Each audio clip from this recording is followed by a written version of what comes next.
Thế mà sau đấy thì lên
tài chính.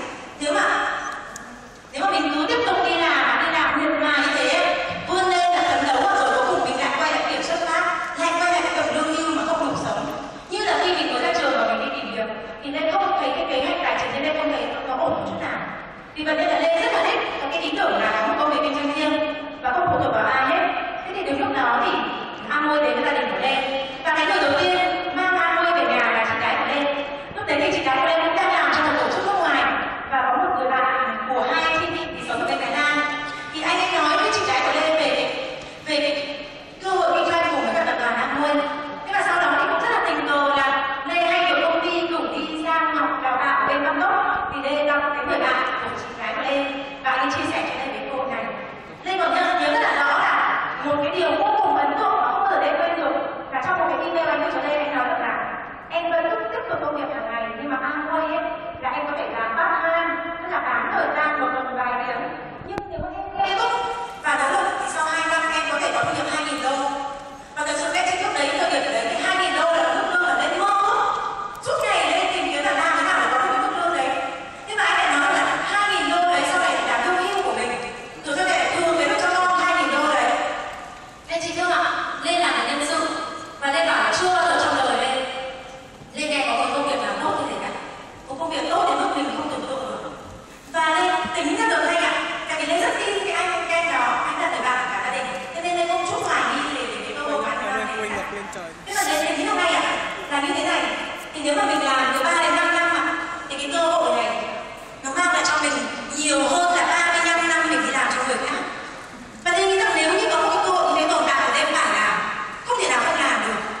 Nhưng mà sau đấy thì từ kết nối với cả người mà chia sẻ cái cơ hội kinh doanh này và với bảo trợ phía trên, thì bảo trợ phía trên của Lê có nói rằng em hãy sang tận Thái Lan và em tận mắt em nhìn vào những cảnh tìm hiểu.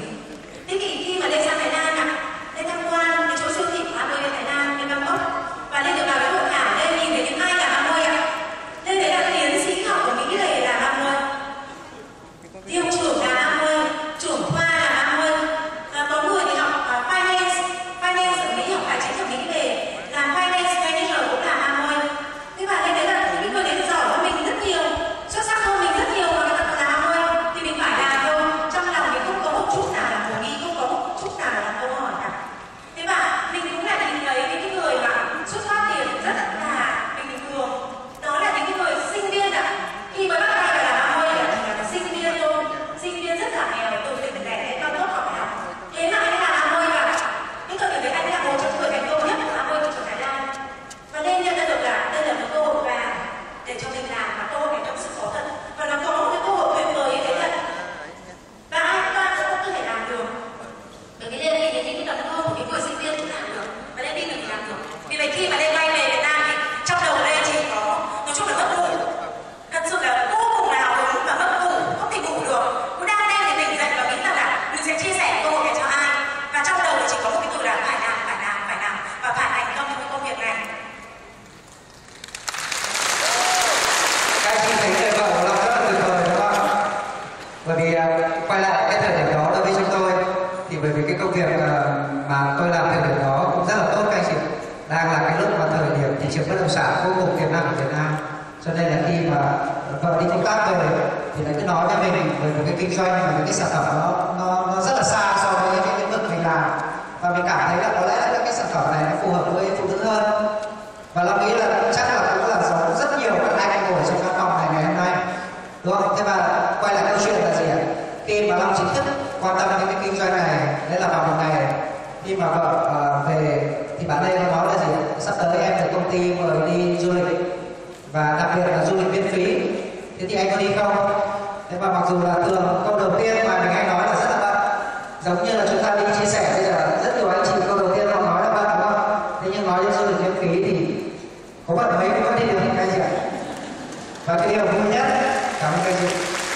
Và đấy là một trong những cái chuyến đầu tiên, thực ra đấy chính là chuyến gọi là chuyến hội thảo Platinum, nhằm có lẽ là Platinum đầu tiên của Amway Việt Nam. Và Long rất là vinh dự và cảm thấy rất là vui mừng, đấy là được chính người vợ của mình mời tham dự cái chuyến hội thảo đó.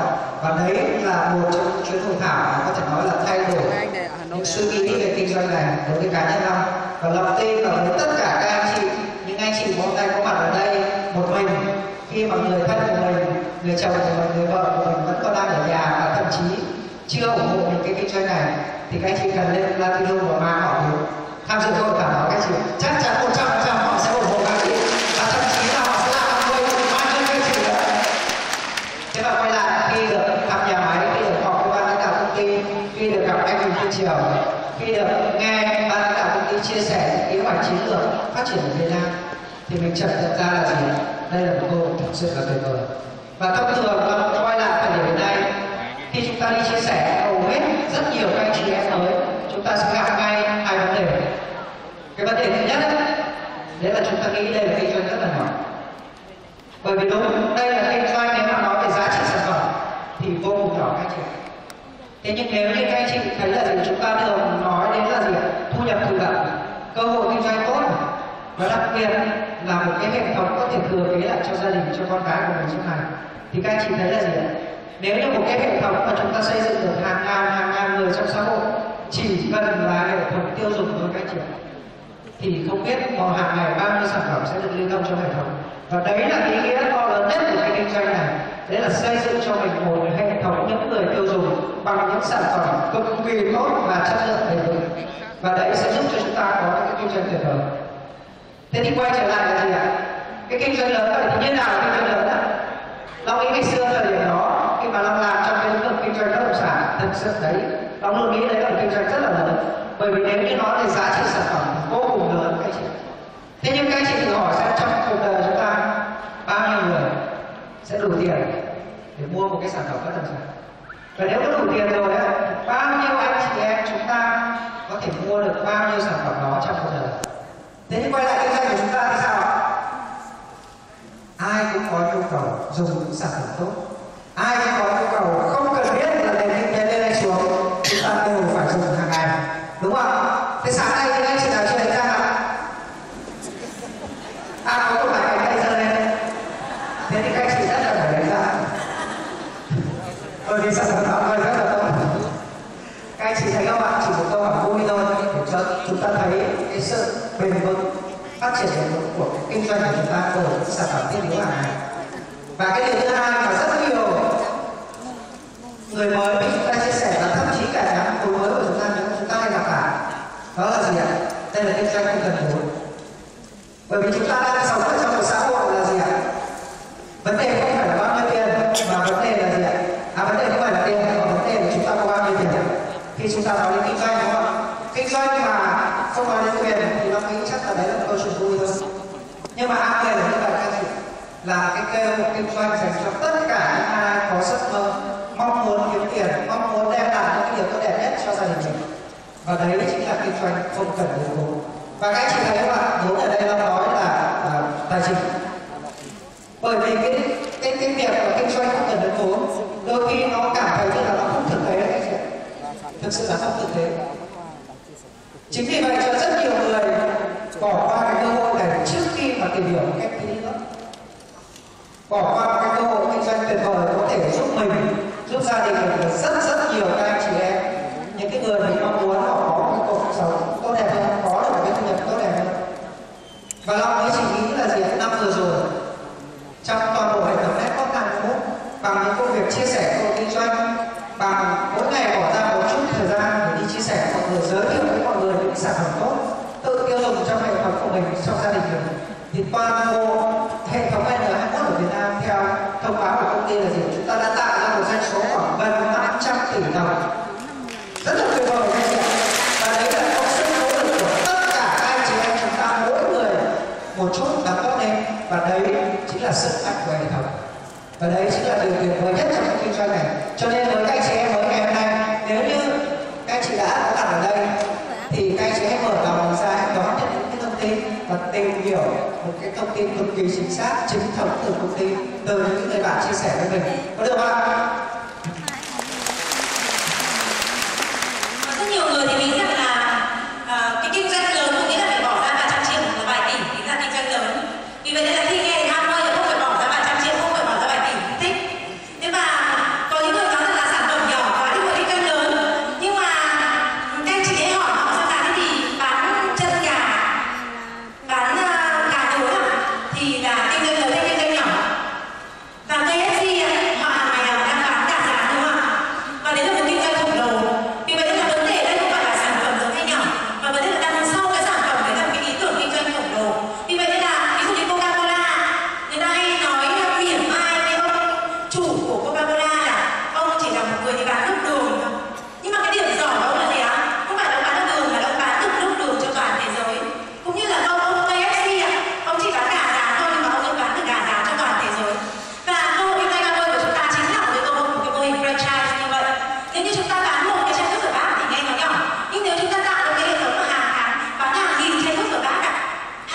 ta thấy rằng là cái kinh doanh của chúng ta là một kinh doanh khổng lồ, không kém gì kinh doanh KFC hay là McDonald's cả.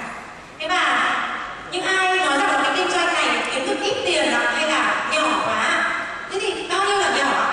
Các anh chị biết rằng là kinh doanh Amway cái mà lợi ích là thu nhập hoàn toàn không có giới hạn, do chúng ta tự quyết định. Cái giới hạn do chúng ta tự quyết định ra là chúng ta muốn nó là dừng lại ở bao nhiêu tiền. Theo cái tờ tạp chí Wall Street Journal là cái một trong những tờ tạp chí uy tín và lớn nhất của Mỹ, thì bà Holly Chen là một cặp vợ chồng xuất sắc nhất trong thế giới Amway.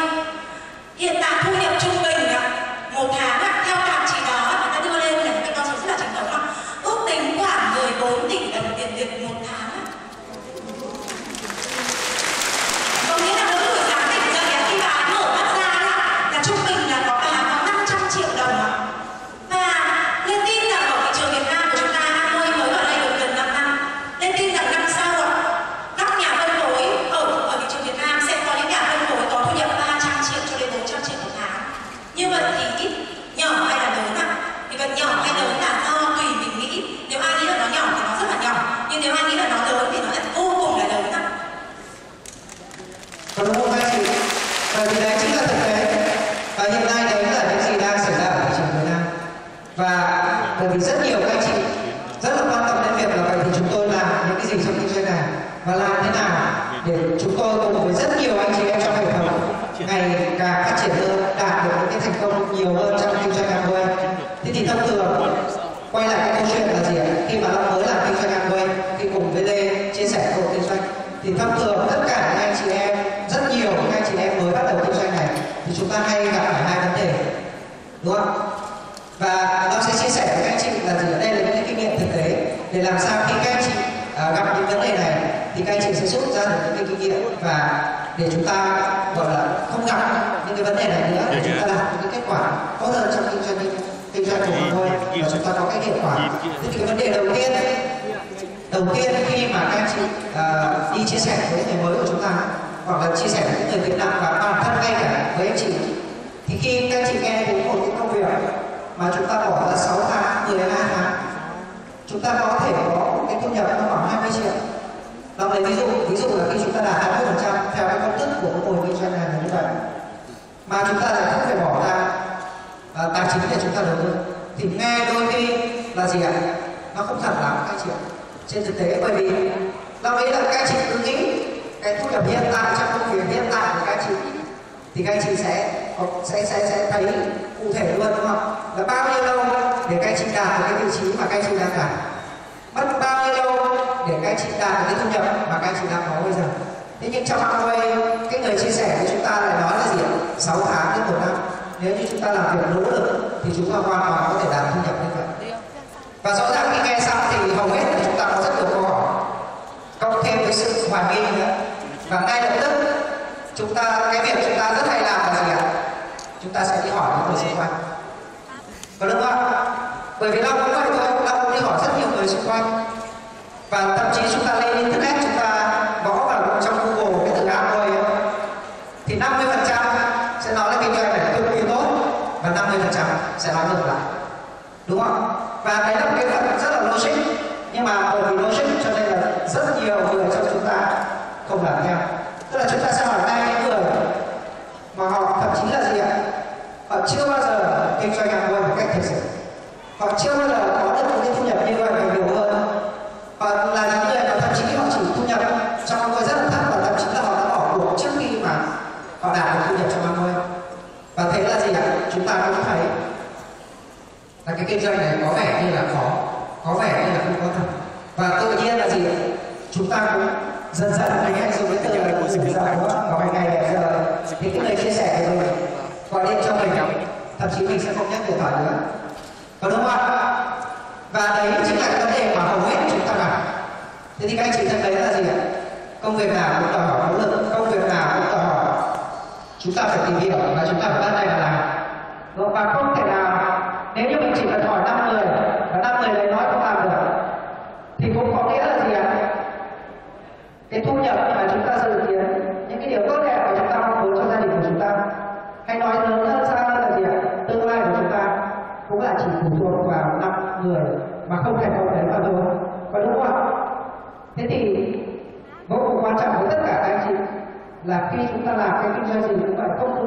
doanh đạo hơn.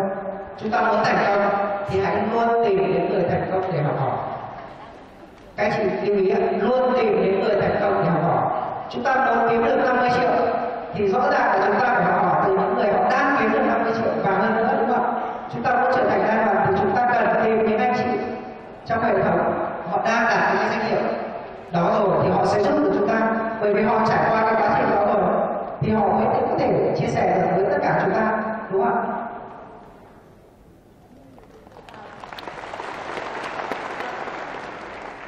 Tức là khi mà chúng ta đi có rất là nhiều người trong 5 năm mà hai vợ chồng đang lên làm bạn ơi thì cũng gặp rất là nhiều người nghe trong cái buổi này vô cùng hào hứng, đi ra ngoài gặp 3 người bạn, gặp 5 người bạn, họ không làm, quay về bỏ cuộc luôn ạ. Tức là nếu như mà chúng ta gặp một vài người chúng ta nói chuyện mà họ không làm mà chúng ta bỏ cuộc thì phải chăng là 3 cái người đó hay là 5 cái người đó sẽ quyết định là chúng ta thành công hay là thất bại? Cái điều đó rất là không logic, đúng không ạ? Vì vậy nếu như chúng ta đã thật sự là nghiêm túc với một công việc, chúng ta phải có cái chính kiến của mình. Nên có một cái câu chuyện muốn chia sẻ với các chị, một câu chuyện rất là hay và rất là ý nghĩa. Có một họa sĩ rất là có tài, rất là xuất sắc, rất là nổi tiếng, và ông ấy tìm những cái người học trò để ông ấy tìm ra một cái người gọi là đệ tử chân truyền cho ông ấy.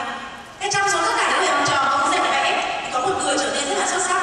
Thế mà vào cái thời gian cuối thì ông ấy nói là hôm nay là những cái phần thi cuối cùng rồi, ta có một cái phần thử thách cho con.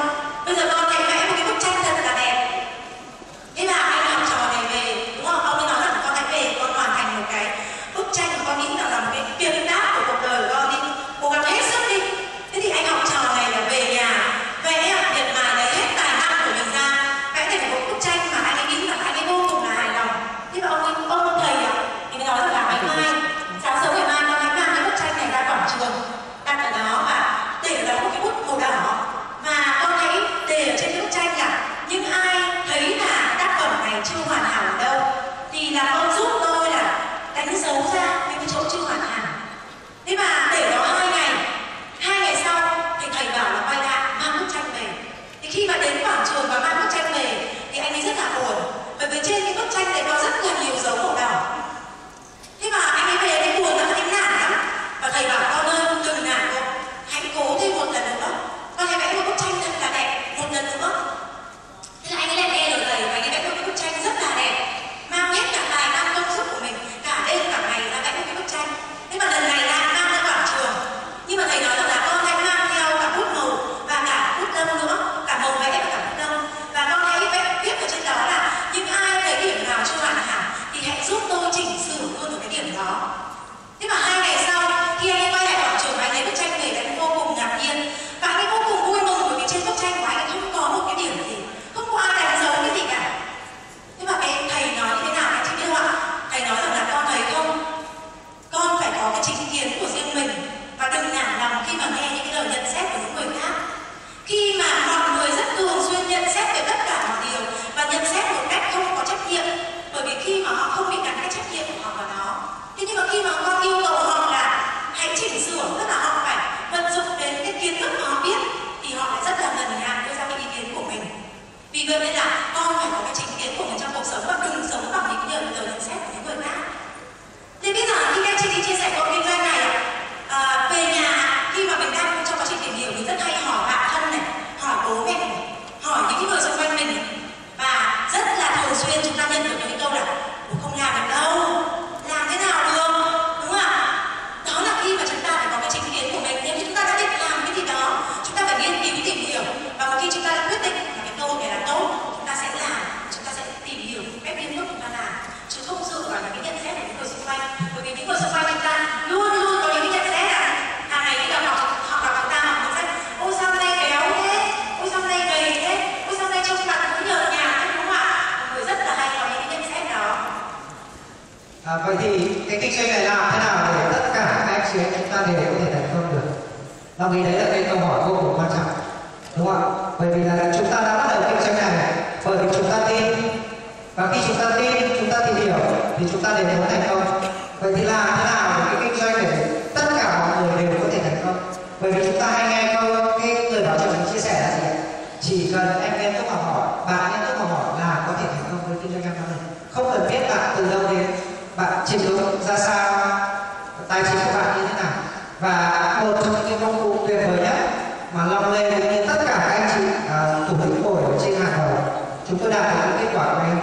bởi vì đó là sự hỗ trợ của hệ thống.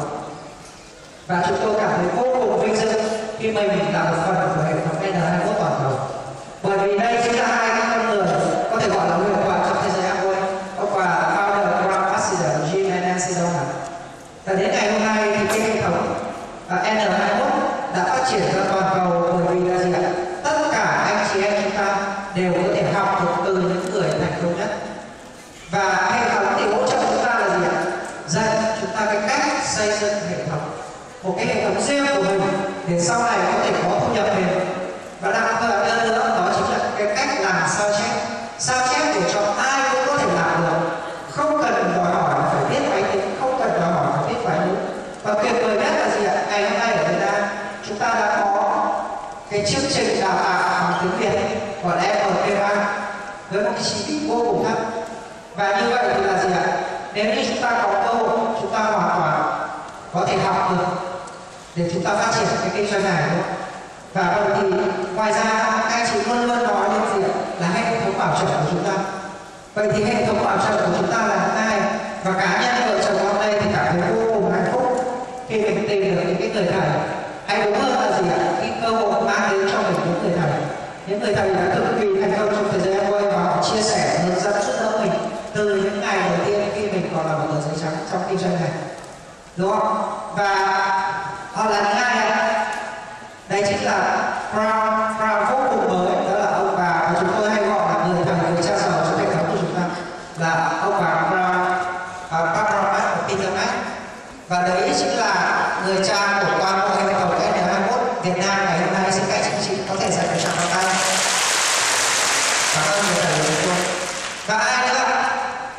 Đó là những người anh, người chị rất là tuyệt vời trong hệ thống của chúng ta. Đó là gì ạ? Đó là Triple Diamond, anh chị Supat và chị Yu, là những người ngày đầu tiên sang đây giúp đỡ hệ thống làm những cái hội thảo 100 người, 200 người, 300 người. Và kết quả ngày hôm nay chúng ta có một cái hệ thống, một cái buổi họp gần 3.000 người để chúng ta chia sẻ cái cơ hội kinh doanh này. Và với cá nhân ở trong đây thì ngoài rất nhiều các anh chị bảo trợ người nước ngoài ở bên Thái Lan, thì chúng tôi vô cùng là hạnh phúc khi mà trong hệ thống bảo trợ thì chúng tôi tìm được có vợ chồng anh chị đang là các quốc và chị Xoa là những cái người mà đi cùng với chúng tôi, hỗ trợ chúng tôi từ những cái ngày đầu tiên khi chúng tôi chập chững trong kinh doanh này. Và vô cùng tuyệt vời là ngoài các bảo trợ quốc tế thì ngày hôm nay chúng ta ở đây chúng ta đều có một người chị cả vô cùng tuyệt vời, đúng không? Đó là kim cương nhanh, một trong những kim cương đầu tiên của Amway Việt Nam, đó là chị Vũ Thị Hương và anh Anh Toàn Đạt. Xin cảm ơn chị. Và anh chị là những con người đã dẫn dắt toàn bộ hệ thống đến ngày hôm nay. Và những anh chị thấy là kết quả là cái gì chúng ta làm đó ở Việt Nam. Và trong kinh doanh này thực sự là chúng ta cần cái vai trò của người bảo trợ vô cùng quan trọng anh chị. Bởi vì họ sẽ là những người chạy cùng đồng hành với chúng ta, huấn luyện viên hướng dẫn chúng ta trong cái kinh doanh này.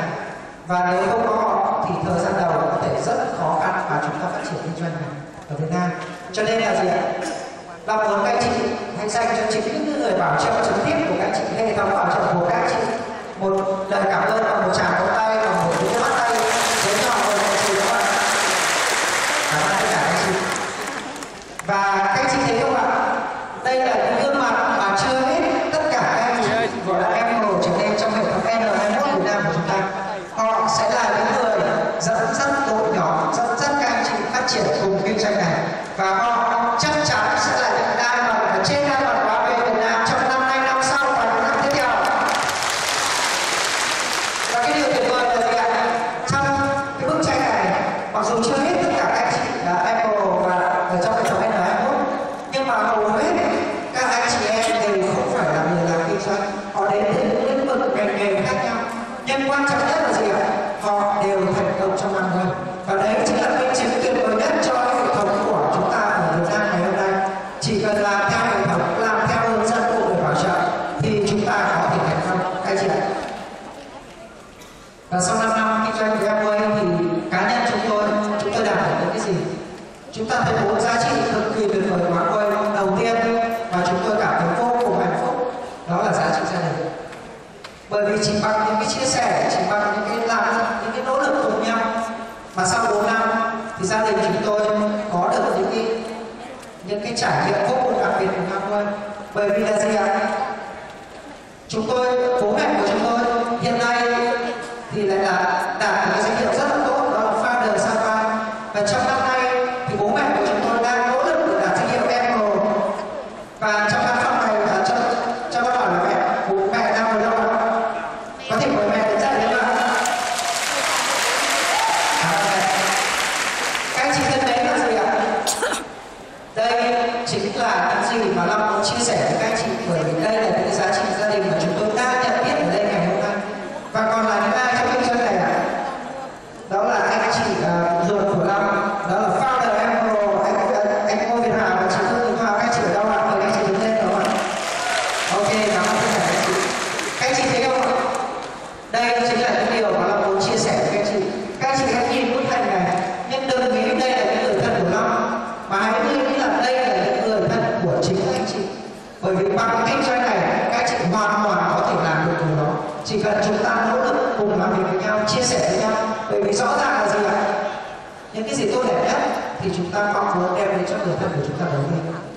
Và thật là tuyệt vời vì ạ, mỗi năm, hàng năm chúng tôi trải nghiệm đi du lịch cùng nhau, cả gia đình đi cùng nhau, bố mẹ anh chị em, và biết bao nhiêu anh chị em bạn bè trong hệ thống chúng tôi đi du lịch cùng nhau. Và làm Amway được cái rất là thú vị. Cách làm Amway cũng là cách làm đầu tiên mà chúng tôi trải nghiệm ngoài những công việc truyền thống. Cho nên là gì ạ? Khi được thưởng, chúng tôi cũng được trải nghiệm những thứ đầu tiên mà chúng tôi chưa bao giờ được trải nghiệm. Và đấy chính là câu chuyện của tất cả các anh chị ngày hôm nay. Nếu như các anh chị nào mà chưa bao giờ đi du lịch cùng mà có một hệ thống, có một đoàn xe cảnh sát dẫn đường vượt qua đèn xanh đèn đỏ ở nước ngoài các anh chị, thì chào mừng các anh chị sẽ có cơ hội trải nghiệm. Và còn đấy đâu nữa là những chuyến du lịch cực kỳ tuyệt vời. Và những cái khoảnh khắc mà Long nghĩ là chỉ khi nào tất cả chúng ta ở đó thì chúng ta sẽ trải nghiệm. Và Long nghĩ cái điều này nó tuyệt vời hơn rất nhiều so với hình ảnh. Bởi vì cái khoảnh khắc này khi mà chúng tôi đứng ở công viên ở Tokyo giữa một cái bầu trời đầy hoa anh đào và xung quanh mình hàng chục ngàn khách du lịch đến từ khắp các nước trên thế giới, và mình nghĩ là gì thật tuyệt vời. Ước gì mà tất cả các anh chị em trong hệ thống, thậm chí những anh chị em mà chúng ta nghĩ tới nhưng họ chưa quan tâm đến kinh doanh này, họ được trải nghiệm cùng chúng ta. Và rõ ràng là gì ạ? Cái công viên này vô cùng rộng lớn, bởi vì là gì ạ? Họ sắp đón chờ khoảng 1.000 anh chị em năm sau để tham quan rồi. Và đấy chính là các anh chị em ngồi trong văn phòng này ngày hôm nay. Xin cảm ơn anh chị. Và điều này là một trong những giá trị tuyệt vời mà Long sẽ nhờ lại cho Lê để chia sẻ. Khi mà Lê bắt tay vào công việc kinh doanh này thì Bảo Trường nói với Lê là có xác suất, có 80/20. Em đi gặp 10 người em nói chuyện đúng không ạ? Sẽ có 8 người được lên không quan tâm, nhưng mà em chỉ cần tìm được 2 người thôi. Và trong 5 năm vừa rồi thì Lê nghe theo lời Bảo Trợ, Lê đi nói chuyện với rất nhiều người và đọc rất nhiều lời từ chối. Chỉ gặp một số người nào quan tâm thôi.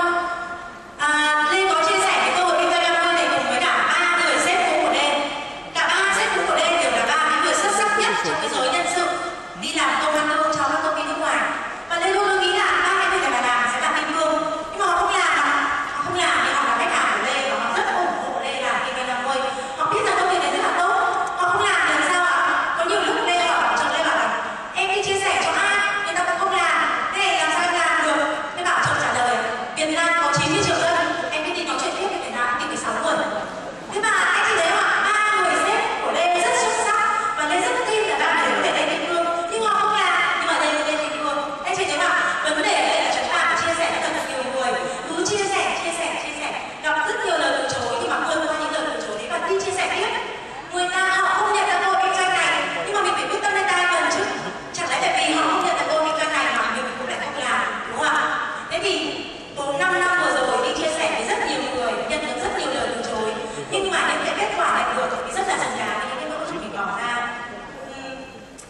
Đồng ý là cái hình ảnh này nó đã đem lại cho chúng ta một cái ý nghĩa rất là lớn về cái câu chuyện Hà Nội của chúng ta rồi.